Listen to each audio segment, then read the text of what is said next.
পশ্চিমবঙ্গ একটা চোর মাতাল আর ভিখিরিদের রাজত্বে পরিণত করেছেন, কিন্তু রাজ্যের শিক্ষিত মানুষরা আজকে জেগে উঠেছে।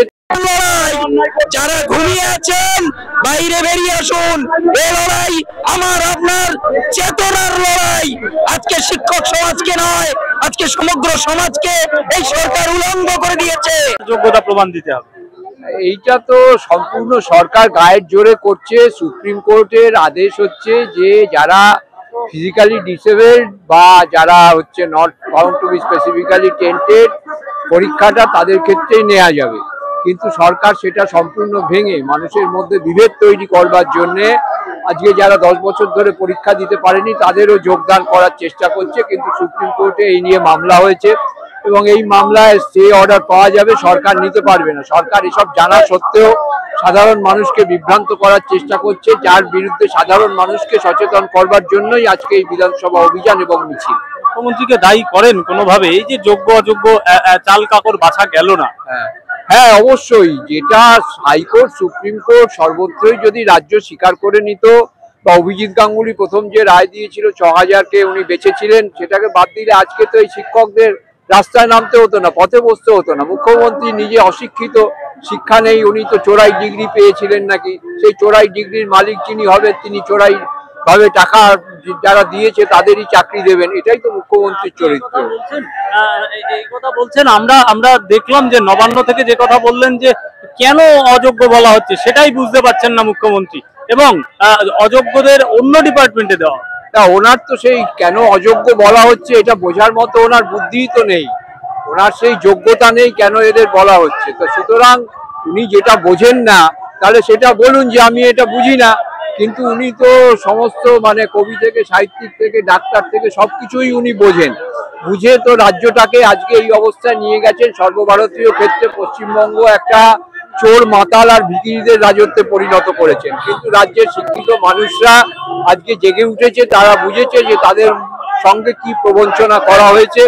আজকে শিক্ষিত বেকাররা চাকরি পাচ্ছে না, তারা ভিন রাজ্যে চলে যাচ্ছে, কলেজগুলোতে 50% সিট পূরণ হয় না, এই অবস্থায় দাঁড় করিয়েছে, এবং যত অযোগ্য লোক টাকা দিয়ে চাকরি পাওয়ার ব্যবস্থা করছে।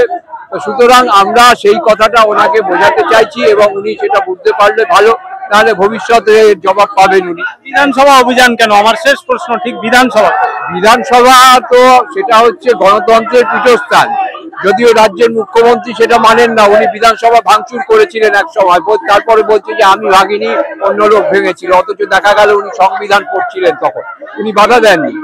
আমরা মনে করি এখনো যে বিধানসভা গণতন্ত্রের পীঠস্থান, সেখানে গণতন্ত্র রক্ষার জন্য আমরা সরকার পক্ষ, স্পিকার এবং বিরোধী পক্ষ, চিফ সেক্রেটারি যারা আছেন সবাইকেই আমাদের বক্তব্য আজকে জানাবো যে ওএমআর অবিলম্বে প্রকাশ করতে হবে, তার ভিত্তিতে যোগ্য তালিকা দিতে হবে, এবং অবিলম্বে এই বেআইনি পরীক্ষা যে দিয়েছে, বিজ্ঞপ্তি দিয়েছে, সেটা বাতিল করতে হবে। যারা চাকরি করছেন তাদের চাকরি কন্টিনিউয়েশন রাখতে হবে। এইসব বক্তব্যগুলো আজকে আমরা জানাবো। আপনারা অনশন, আবার এখন বিধানসভা, কি হচ্ছে এরা? কি হচ্ছে মানে এই হওয়াটা তো অনেকদিন আগে, অর্থাৎ প্রায় 2014-15 সাল থেকে শুরু হয়েছিল। সেটা হলো একটা ব্যাপক পরিমাণের দুর্নীতি। আমরা সেই দুর্নীতির শিকার, এবং আমরা কখনোই এই দুর্নীতিকে প্রশ্রয় দিতে চাই না। আগামী ভবিষ্যৎ আমাদের প্রজন্মগুলো যাতে আমাদের মতনই জীবনগুলো নষ্ট না হয়ে যায়। আমাদের সঙ্গে দুর্নীতি হয়েছে, আমাদের চাকরিটা ইচ্ছাকৃতভাবে আমাদের কোনো দোষ ছাড়া আমাদের কাছ থেকে কেড়ে নেওয়া হয়, এবং আমরা কিন্তু এটা মেনে নিতে পারছি না এবং পারবো না।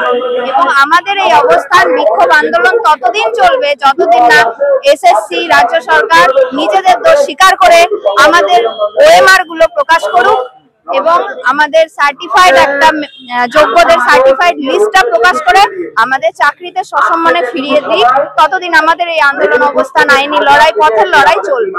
আমাদের যে মূল দাবি ওএমআর প্রকাশ, সেটা তো নেই বলছে এসএসসি, বলছে রাজ্য সরকার, শিক্ষামন্ত্রী বলছে না। শিক্ষামন্ত্রী তো এক একদিন এক এক কথা বলে, ও নিজেই জানেন না উনি কি বলছেন আর কি কোনটা ঠিক কোনটা ভুল। আসল কথা হচ্ছে সিবিআই এর কাছে ওএমআর এর মিরর ইমেজ আছে, এসএসসির কাছেও আছে। এসএসসি অস্বীকার করেছে, কিন্তু আমরা সিবিআই দপ্তরে গেছি।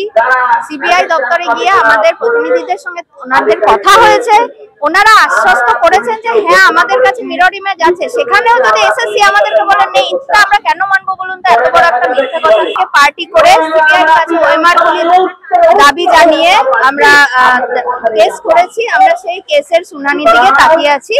আশা করি এই সামার ভ্যাকেশন কেটে গেলে আমাদের কেসটি উঠবে এবং সিবিআই কে যেহেতু পার্টি করে করা আছে, সিবিআই এর কাছ থেকে আমরা ওএমআর পাবো। ওএমআর আছে, মিরর ইমেজ আছে, হার্ড কপি নেই, 1 বছরের মাথায় নষ্ট করে ফেলা, কিন্তু মিরর ইমেজ আছে।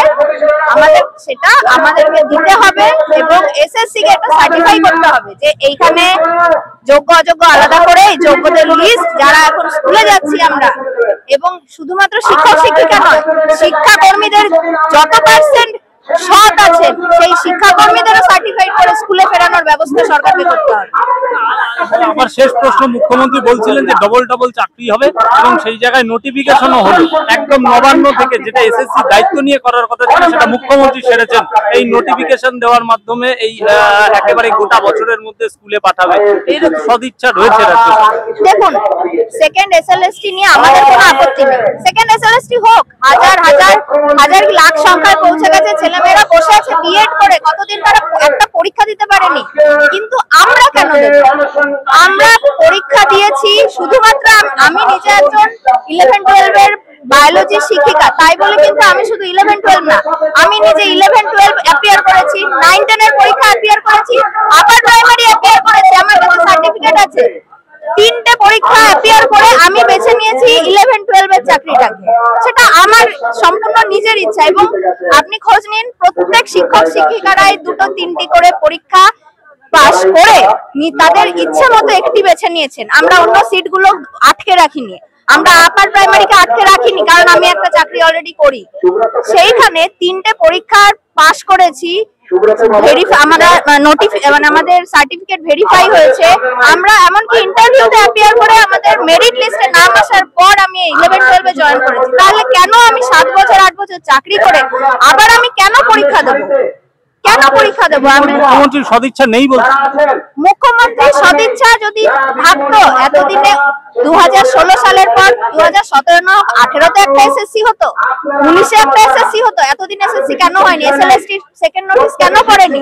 তার কারণ তারা খুব ভালোভাবেই জানতেন এইখানে বিশাল একটা জল ঘোলা হয়ে আছে এবং এই ঘোলা জলে যেই হাত পড়বে সঙ্গে সঙ্গে সবকিছু ওলটপালট